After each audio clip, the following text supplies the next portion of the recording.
conclusion et perspective. Enfin, nous arrivons à la conclusion de cette partie. On peut dire que la mise en œuvre d'une architecture de data mesh transforme fondamentalement la manière dont les organisations gèrent leurs données. Donc, en misant sur des produits de données solides, une infrastructure en libre service et une gouvernance fédérée, cette approche permet une transformation organisationnelle.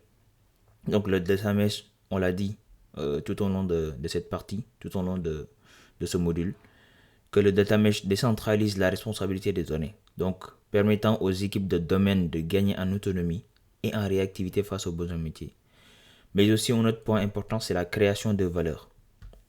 Donc, la création de valeur, en mettant en place les produits de données robustes, l'organisation peut mieux exploiter ces données pour favoriser l'innovation et améliorer la prise de décision.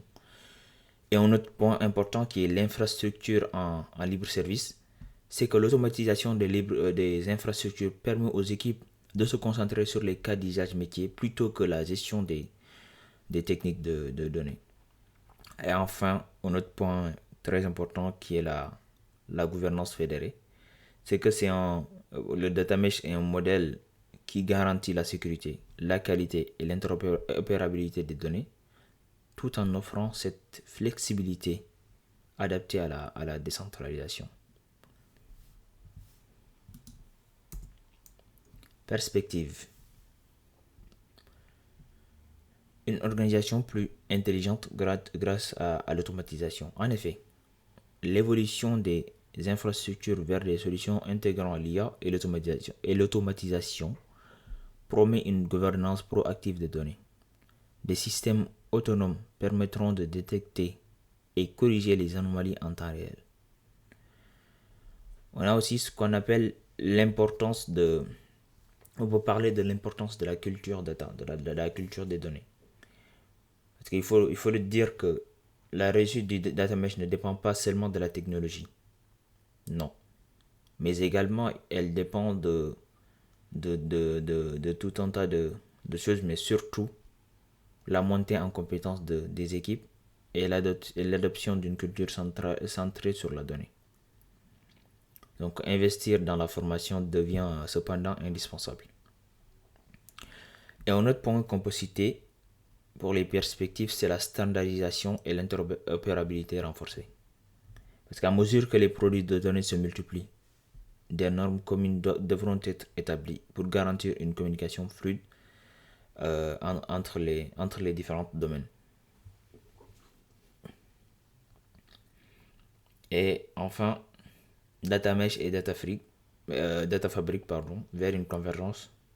Alors c'est la question qu'on se pose pour ouvrir une nouvelle perspective, parce que l'avenir pourrait voir une convergence entre Data Mesh et Data Fabric, où l'orchestration intelligente des données combinée à une gouvernance décentralisée offrirait une architecture encore plus performante et résiliente. Donc, en gros, pour dire que les architectures de data ne vont pas s'arrêter au data mesh. Plus on aura des données, plus on aura une organisation beaucoup plus complexe, plus il y aura d'autres architectures qui vont émerger.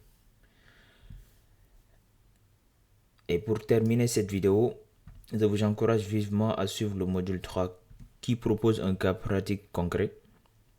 Ce sera une excellente occasion de mettre en application les concepts qu'on a abordés tout au long de ces modules. Donc, elle permettra d'évaluer vos compétences.